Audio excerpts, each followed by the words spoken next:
If right now you feel like everyone else is miles ahead, they've got the job, the relationship, the house, the kids, the plan, and you're still trying to figure it all out, I've got three things that actually helped me when I was 23, when I was convinced I had already ruined my life. So, quick intro if you haven't met. I'm Tough. From day one, I was told that I would be a doctor.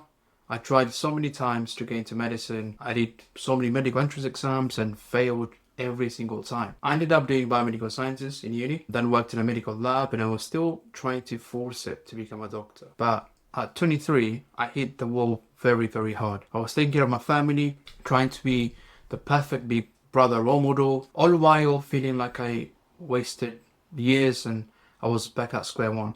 So, no direction, just this kind of crushing feeling that I was hopelessly behind. Then 22 comes around, ChatGPT drops. I mess around with it one night and I'm like, wait, what? This thing just wrote perfect code and essays in seconds?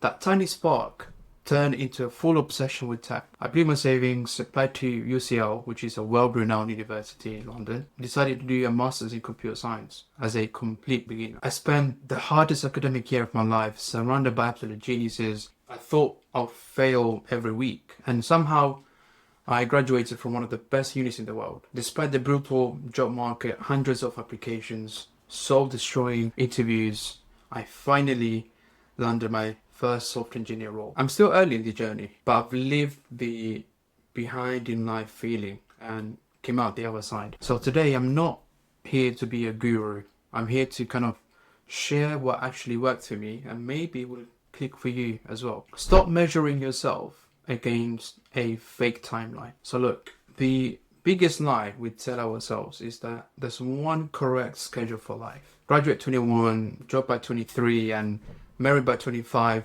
I bought into it completely. So at 23, no doctor title, I feel like a total failure. But here's what I realized way too late. That timeline isn't real. It's just the average of what your parents, cousins, Instagram, and society decided looked successful. So when I stopped comparing my chapter 3 to everyone else's chapter 10, everything lightened up. I gave myself permission to be 23 and lost. And weirdly, that permission is what led me take the biggest risk of my life, quitting the medical path entirely and jumping into tech. So if you're feeling behind right now, ask yourself, whose timeline am I actually chasing? Because most of the time, it's not even yours. Bet on building real evidence, not motivation. I used to wait for the feeling to do something big. Wait till I felt ready to code. Wait till I felt confident to apply to UCL. Wait till I felt sure tech was the move. But guess what? That feeling never came. What actually moved the needle was doing the thing before I felt ready. I spent all my savings on the masters, even though I was terrified. I applied to hundreds of jobs, even when rejections were brutal. Each tiny action built evidence. Evidence that I could learn hard things. Evidence that I could survive failure. Evidence that I could switch careers at 25 with family responsibilities on my shoulders. And competence, it breeds confidence, not the other way around. So if you're stuck, pick one small scary thing you can do this week that gives you proof you're moving. Can be one job application, one course module, one conversation about that side hustle that you've always wanted to do. The feeling follows the evidence, not the other way around.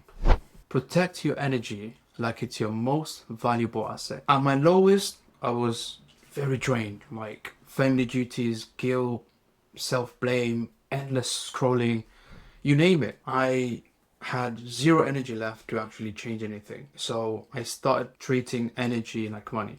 I said no to things that weren't moving me forward. I protected sleep even when I felt guilty. I started small habits like 10-minute walks, cooking proper food, talking to one friend honestly instead of pretending everything was fine. And slowly I got that fuel back. Enough fuel to study, enough to survive rejections after rejections, enough to show up as a decent son or brother while rebuilding my own life. If you feel behind, check your energy tank first. You can't sprint a marathon on an empty tank.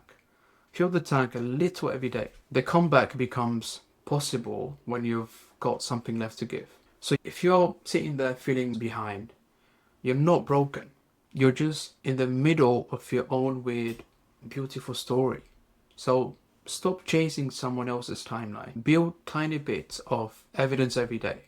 Protect your energy like gold. Do those 3 things consistently. I promise you, that path starts clearing up. It did for me.